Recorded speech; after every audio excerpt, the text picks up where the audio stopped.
Hello everyone, welcome back to my channel, and I just want to say that today I'm very happy and just like it's been a good week and I'm just like in a really good mood, so we're gonna make this video very fun and very energetic. But anyway, so I'm gonna be filming 10 college hacks that you should know about your campus. These will apply to majority, I believe, but I don't know if they'll apply to all of them, but these are 10 hacks that I have been using throughout the college, my college years, so 2 years so far, that are very beneficial and very helpful for me in the future. So if you haven't been to my channel yet, welcome. My name is Jade, and make sure to like and subscribe for more videos, and let's get started in this video. Alright, so the first hack that I have for you is to be a note taker. So basically in your class, sometimes there's students with disabilities or students that cannot come to class all the time, so they need someone to be the note taker, which is basically someone that will keep notes of all the lectures and study guides and stuff like that throughout the class.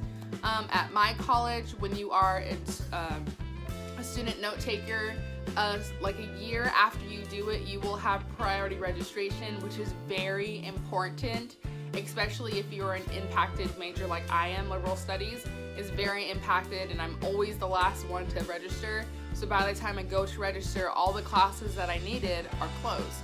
So being a priority, you're like in the first of the list to register. So it's a really, really good thing to do if you offer it. All you have to do is just send your notes in that you already take to your class, and you'll get to register for like the first day or the second day. So it's really, really cool, especially going into your junior, senior year where you need these classes in order to graduate and you're not stuck with a whole bunch of closed classes. The second hack that I have for you is parking and getting to school early. Usually the first couple days, first couple weeks, parking is insane. Like on the first day of school, I didn't start till like 11 o'clock, and that's usually when a lot of people are there. I ended up going to 3 parking lots, and then I had to park on all the way on the other side of campus, like almost to like a different street, and walk like 15 minutes just to get to my class.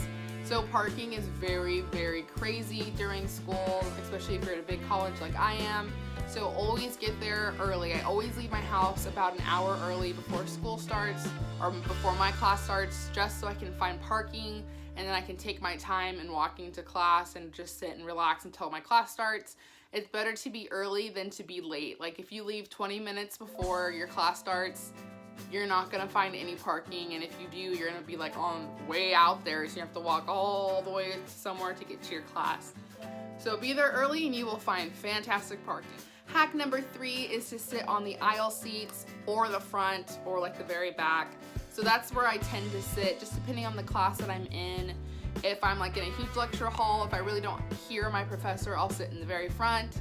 Or if it's like a medium tone professor and I can hear them, I'll sit like in the middle aisles or like on the outside. It's always good to sit on the outside in my opinion, because I'm tall, so like it's good to have the extra leg room, but if there's ever emergencies, you can get up and go really fast. You're not stuck in between if you have to go to the bathroom to get up and like move past a whole bunch of people to get out of the row. It's just easier and more comfortable to sit in an aisle seat rather than sitting in the middle, but it's up to you and where you want to sit. Okay, so this next hack, hack 4, I cannot stress this enough, but wait until you get your syllabus and until you go to class to buy your books. Do not buy your books as soon as all these emails are coming out and you see all these course materials. Wait until you go to class, because there have been, when I was a freshman, I literally bought all the books on the list, and when I went to class, they're like, oh, we don't even need these books. I just put it on the thing because we have to for the syllabus. So wait till you go see your professor to see if you actually need the book. Don't waste money, because books are like $50 to $200 per book, so it's really expensive. So save your money and wait until you actually go into class to see if you will be using your book or not. Hack 5 is going to be going off of your books, and is to check different websites to find your books. So the first things that I check is Chegg, which is basically a student website where you can buy books or rent books. Always check Chegg. Check Amazon rentals if you have Amazon Prime. It just makes it a lot easier. And then check your actual campus bookstore and then compare prices. Always go with the cheapest thing because you never really need the books like later on unless it's your major. So I usually tend to buy my major books. So like I'm a liberal studies, so anything that's like really for teaching. So like I bought this math book that's for teaching, so I bought that one.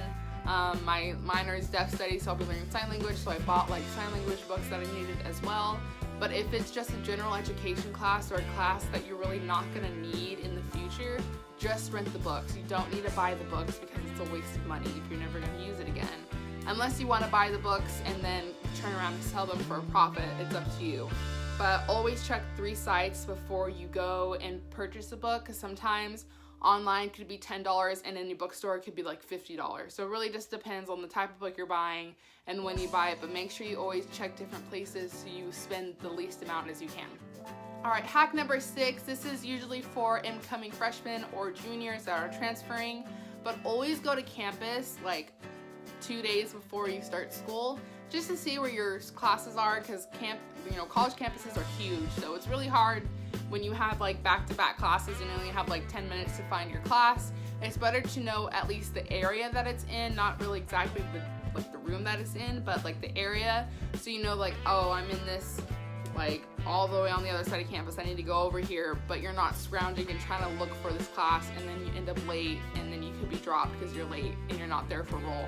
So make sure you always go to campus first. Like I said, it's usually for newer people. Once you're in campus and you've been walking around all these buildings, you start to know where everything is, so that's really just for incoming people at a new campus. Tip number 7 is to text your friends or fraternity brothers, sorority sisters, or anyone you're really in an organization with, or just friends, about your classes. So if you have a best friend who you have a same major, text them about the classes, see if you have the same classes, so you know who you can sit by on the first day of school. You can also, be study buddies for that group and get information for the rest of the semester. So always make sure you find a friend, and if you don't know anybody in that class, make friends. Don't be afraid to talk, because it's better to have a group of 2 to 4 people to study with than be by yourself and struggle. Tip number 8 is to bring your own food and not buy food at campus. This is a hack that I could be doing, but I really don't, because I'm too lazy to get up and make food and take it. But usually, college, you want to get food fast, you just buy food that's on campus. But sometimes you drop $10, and if you have class like I do 5 days a week, the only time to really buy food is Tuesday and Thursday, because I have an hour-and-a-half break. But if you have class 5 days a week and you're going at 8 o'clock and you won't be home till 5, and you're buying $10 meals, you already spent $50 just that 1 week if you buy lunch every day at campus. So always bring food. If you have leftovers, just put it in a little tub and bring it for food. You can buy little snacks if you can wait till you get home to eat. It's better to have little snacks and stuff like that than to buy food, because it adds up and you'll be spending $500 just on food on campus. Tip number 9 is to utilize your resources on your college campus. For mine, I know that there are certain areas where you can print for free, and in the library you have to pay to print. It's only 10 cents, but again, it saves you money. So there's this place where you can print up to 20 pages for free.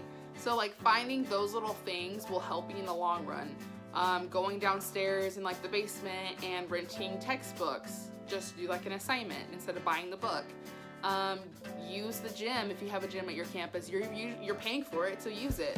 I need to start doing that. I'm going to start doing kickboxing and stuff on my own, so I'm really going to be using the gym as soon as all the recruitment life of being in a sorority is over in a couple weeks.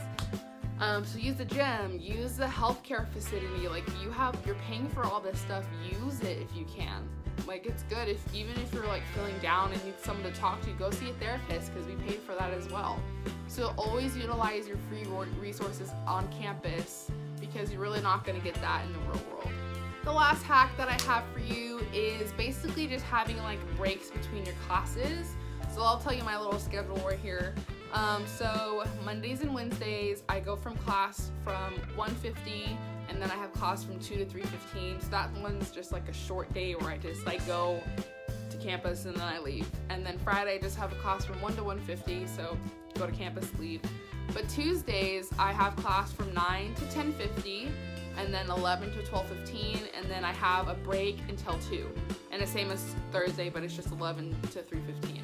So I usually have an hour and a half break between classes, which I like to put in there. So if I need to go get something to eat, if I need to run home to get something real quick, if I forgot something, if I just need time to do homework or study for a test in the next class, you have that time and you don't feel like you're overwhelmed with all these classes. So that is all the tips that I have for you. Well, that's the end of this video. I hope you guys enjoyed it. Make sure to like and subscribe for more, and I will see you next time. Bye!